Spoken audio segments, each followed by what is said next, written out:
ನೀವೇನೂ ನಮ್ಮ ಚಾನಲ್ಸ್ಗೆ ಸಬ್ಸ್ಕ್ರೈಬ್ ಆಗಿಲ್ಲ ಅಂದರೆ ಈ ಕೂಡಲೇ ಸಬ್ಸ್ಕ್ರೈಬ್ ಬಟನನ್ನು ಒತ್ತಿ, ಹಾಗೆ ಪಕ್ಕದಲ್ಲಿರುವ ಬೆಲ್ ಐಕಾನ್ನ ಕ್ಲಿಕ್ ಮಾಡಿ. ಇದರಿಂದ ನಮ್ಮ ಹೊಸ ವಿಡಿಯೋ ಅಪ್ಡೇಟ್ಸ್ಗಳು ನಿಮಗೆ ಸಿಗುತ್ತೆ. ಈ ಹೊಸ ವರ್ಷದಲ್ಲಿ ನಿಮ್ಮ ರಾಶಿಯ ಭವಿಷ್ಯ ಹೇಗಿದೆ ಎಂದು ಸಾರಾಂಶವಾಗಿ ನೋಡುವುದಾದರೆ ಫಸ್ಟ್ ಕ್ಲಾಸ್ ಆಗಿರುತ್ತದೆ ಎಂದು ಹೇಳಬಹುದು. ಫಸ್ಟ್ ಕ್ಲಾಸ್ ಎಂದರೆ 60 ಅಂಕಗಳು. ನೀವು ಯಾವುದೇ ಕೆಲಸಕ್ಕೆ 100% ಪರಿಶ್ರಮ ಹಾಕಿ ಪ್ರಯತ್ನ ಮಾಡಿದ್ದೇ ಆದರೆ ನಿಮಗೆ ಅದರಿಂದ 60% ಫಲಿತಾಂಶವನ್ನ ನಿರೀಕ್ಷಿಸಬಹುದು. ಆದರೆ 100ಕ್ಕೆ 100ರಷ್ಟು ಪರಿಶ್ರಮ ಹಾಕಲೇಬೇಕು. ಸರಳವಾಗಿ ಹೇಳಬೇಕು ಅಂದರೆ ಈ ವರ್ಷದಲ್ಲಿ ನಿಮಗೆ ಬಹಳ ಪ್ರಯಾಸದ ನಂತರ ಫಲಿತಾಂಶವು, ಅಲೆದಾಟದ ನಂತರ ಆದಾಯವು ಲಭಿಸುತ್ತದೆ. ವ್ಯರ್ಥ ಪ್ರಯಾಣಗಳು, ವ್ಯರ್ಥ ಖರ್ಚುಗಳು ನಿಮ್ಮನ್ನು ಬೆಂಬಿಡದೆ ಕಾಡುತ್ತದೆ. ನೀವು ವ್ಯರ್ಥವಾಗಿ ಖರ್ಚು ಮಾಡಬೇಕೆಂದರೆ ನಿಮಗೆ ಆದಾಯ ಬರಲೇಬೇಕಲ್ಲ. ಖಂಡಿತ ಆದಾಯ ಬರುತ್ತದೆ. ಬಂದ ವೇಗದಲ್ಲೇ ಆ ಹಣ ನಿಮ್ಮ ಕೈ ಬಿಟ್ಟು ಹೋಗಿರುತ್ತದೆ. ಈ ಸಮಸ್ಯೆ ಸ್ವಲ್ಪ ಮಟ್ಟಿಗಾದರೂ ಕಡಿಮೆ ಆಗಬೇಕು ಎಂದಾದರೆ ನೀವು ಈ ವರ್ಷದಲ್ಲಿ ಅನುಸರಿಸಬೇಕಾದ ಸರಳ ಪರಿಹಾರವೆಂದರೆ ಬರಗಾಲದಲ್ಲೂ ನಾನು ಬಾಸುಮತಿ ಬಿರಿಯಾನಿಯನ್ನೇ ತಿನ್ನೋದು ಎಂಬಂತಹ ಗುಣ ಸ್ವಭಾವವನ್ನು ಬಿಟ್ಟು ಆದಾಯಕ್ಕಿಂತಲೂ ಕಡಿಮೆ ಖರ್ಚು ವೆಚ್ಚಗಳನ್ನು ಮಾಡುವ ಜೀವನ ಶೈಲಿಯನ್ನು ಅಳವಡಿಸಿಕೊಂಡಾಗ ಮಾತ್ರ ನೀವು ಈ ವರ್ಷವನ್ನು ಸಂತೋಷವಾಗಿಯೂ ಸಮಾಧಾನವಾಗಿಯೂ ಕ್ರಮಿಸಬಹುದು. ಹಾಗಾಗಿ ನೀವು ಈ ವರ್ಷದಲ್ಲಿ ಪ್ರತಿಯೊಂದು ವಿಷಯದಲ್ಲೂ ಪ್ರತಿ ನಿರ್ಧಾರ ತೆಗೆದುಕೊಳ್ಳುವಾಗಲೂ ಎಚ್ಚರಿಕೆಯ ಹೆಜ್ಜೆ ಇರಿಸಬೇಕು. ಎಲ್ಲ ಸರಿ ಇದೆ ಎಂದುಕೊಳ್ಳುವಾಗಲೇ ಎಲ್ಲಿಲ್ಲದ ತೊಂದರೆ, ತಾಪತ್ರಯಗಳು ಪ್ರತ್ಯಕ್ಷವಾಗಿ ಬಿಡುತ್ತವೆ. ಸಮಸ್ಯೆ ಬಂತು ಎಂದು ತಲೆ ಮೇಲೆ ಕೈ ಹೊತ್ತು ಕೂರದೆ ಬುದ್ಧಿವಂತಿಕೆಯಿಂದ, ಚಾಣಾಕ್ಷತನದಿಂದ, ಉಪಾಯದಿಂದ ಸಮಸ್ಯೆಗಳಿಗೆ ಪರಿಹಾರ ಕಂಡುಕೊಳ್ಳಬೇಕು. ಹಾಗೆ ಮಾಡಿದಾಗ ಶತ್ರುಗಳಿಂದಲೂ ಲಾಭ, ಆದಾಯ ಹೊಂದುವಿರಿ. ಈ ವರ್ಷದಲ್ಲಿ ನಿಮಗೆ ಹೇರಳವಾದ ಹಣ ಹರಿವು ಇದೆ. ಕುಟುಂಬದಲ್ಲಿ ಸಂತೋಷ ನೆಲೆಸುತ್ತದೆ.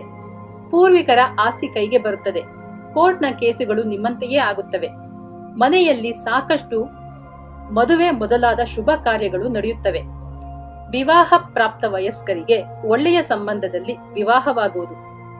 ಬಹಳ ದಿನಗಳಿಂದ ಮಕ್ಕಳಾಗದವರಿಗೆ ಮಕ್ಕಳಾಗುವ ಯೋಗ ಫಲವಿದೆ. ಬಹಳ ಕಾಲದಿಂದ ಅನಾರೋಗ್ಯದಿಂದ ಬಳಲುತ್ತಿದ್ದ ನಿಮ್ಮ ತಾಯಿಯವರ ಆರೋಗ್ಯ ಸುಧಾರಿಸಿ ಅವರು ಸಹಜ ಸ್ಥಿತಿಗೆ ಮರಳುತ್ತಾರೆ.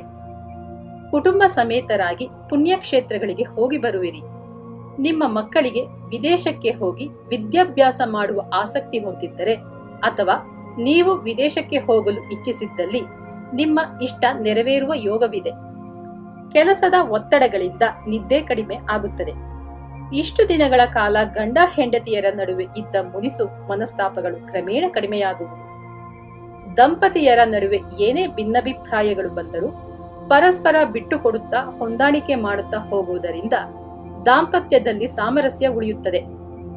ವಾಸಸ್ಥಳವನ್ನು ಬದಲಾಯಿಸುವಿರಿ. ಸ್ವಂತ ಮನೆ ಇರುವವರು ಅದನ್ನು ಮಾರಿ ಮತ್ತೊಂದು ಆಸ್ತಿಯನ್ನು ಕೊಂಡುಕೊಳ್ಳುತ್ತೀರಿ. ಹಾಗೆಯೇ ಕಿರಿಕಿರಿ ಮಾಡುತ್ತಿದ್ದ ಹಳೆಯ ವಾಹನವನ್ನು ಮಾರಿ ಹೊಸ ವಾಹನವನ್ನು ಕೊಂಡುಕೊಳ್ಳುವಿರಿ. ಮನೆಗೆ ಬೇಕಾದ ಐಷಾರಾಮಿ ಎಲೆಕ್ಟ್ರಿಕ್ ಉಪಕರಣಗಳನ್ನು ಕೊಂಡುಕೊಳ್ಳುವಿರಿ. ನಿಮ್ಮ ದುಡಿಮೆ ಬೇರೆಯವರ ಪಾಲಾಗುವ ಸನ್ನಿವೇಶ ಬಂದೊದಗಬಹುದು. ಹಾಗಾಗದಂತೆ ಜಾಗ್ರತೆ ವಹಿಸಿ. ಯಾರಿಗೂ ಜಾಮೀನು ಹಾಕಲು ಹೋಗಬೇಡಿ. ಶತ್ರುಗಳು ಕಡಿಮೆ ಆಗುತ್ತಾರೆ. ಯಾರೊಂದಿಗೂ ವಿನಾಕಾರಣ ವಾಗ್ವಾದ ಬೇಡ. ವರ್ಷದ ಉತ್ತರಾರ್ಧದಲ್ಲಿ ಅಂದರೆ ಜುಲೈ ತಿಂಗಳ ನಂತರ ಮಾನಸಿಕ ಒತ್ತಡಗಳು ಕಡಿಮೆಯಾಗಿ ಮನಸ್ಸಿಗೆ ಶಾಂತಿ, ನೆಮ್ಮದಿ ಸಿಗುತ್ತದೆ. ವ್ಯಾಪಾರಿಗಳು ತಮ್ಮ ವ್ಯಾಪಾರದಲ್ಲಿನ ಹಳೆಯ ತಪ್ಪುಗಳನ್ನು ಮರುಕಳಿಸದ ಹಾಗೆ ಎಚ್ಚರಿಕೆ ವಹಿಸಬೇಕು. ಹಳೆಯ ಬಾಕಿಗಳು ವಸೂಲಿಯಾಗುತ್ತವೆ. ಕೆಲಸ ಮಾಡುವ ಸ್ಥಳದಲ್ಲಿ ಮೇಲಧಿಕಾರಿಗಳ ಕೋಪ ತಾಪಗಳನ್ನು ಅನುಸರಿಸಿಕೊಂಡು ಅವರು ಕೊಡುವ ಸಲಹೆ ಸೂಚನೆಗಳನ್ನು ಶಿರಸಾವಹಿಸಿ ಪಾಲಿಸಿದರೆ ಸಂಬಳ ಹೆಚ್ಚಳ, ಬಡ್ತಿ ಎಲ್ಲವೂ ಲಭ್ಯವಾಗುತ್ತದೆ. ವಿದ್ಯಾರ್ಥಿಗಳು ಯುದ್ಧಕಾಲೆ ಶಸ್ತ್ರಾಭ್ಯಾಸ ಎನ್ನುವಂತೆ ಕೊನೆ ಗಳಿಗೆಯಲ್ಲಿ ಓದುವ ಅಭ್ಯಾಸ ಬಿಡಿ. ಸಹಪಾಠಿಗಳೊಂದಿಗೆ ಎಚ್ಚರಿಕೆಯಿಂದ ಸ್ನೇಹ ಬೆಳೆಸಿ. ಸಿನಿಮಾ ಕಲಾವಿದರು ಶ್ರಮ ವಹಿಸಿದರೆ ಒಳ್ಳೆಯ ಅವಕಾಶಗಳನ್ನು ಪಡೆಯುವಿರಿ. ಒಳ್ಳೆಯ ಹೆಸರನ್ನು ಪಡೆಯುವಿರಿ. ಪ್ರದೋಷದ ದಿನಗಳಲ್ಲಿ ಈಶ್ವರನ ದೇವಸ್ಥಾನಕ್ಕೆ ಹೋಗಿ ಪ್ರಾರ್ಥಿಸುತ್ತಾ ಬನ್ನಿ, ಒಳಿತಾಗುತ್ತದೆ.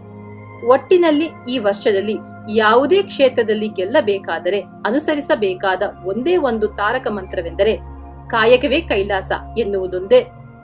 ದುಡಿಯಿರಿ ದುಡಿಯಿರಿ, ನಿರಂತರವಾಗಿ ದುಡಿಯುತ್ತಲೇ ಇರಿ. ಆಗ ವರ್ಷ ನಿಮ್ಮ ಪಾಲಿಗೆ ಯಶಸ್ವಿ ವರ್ಷವಾಗುತ್ತದೆ. ಶುಭವಾಗಲಿ.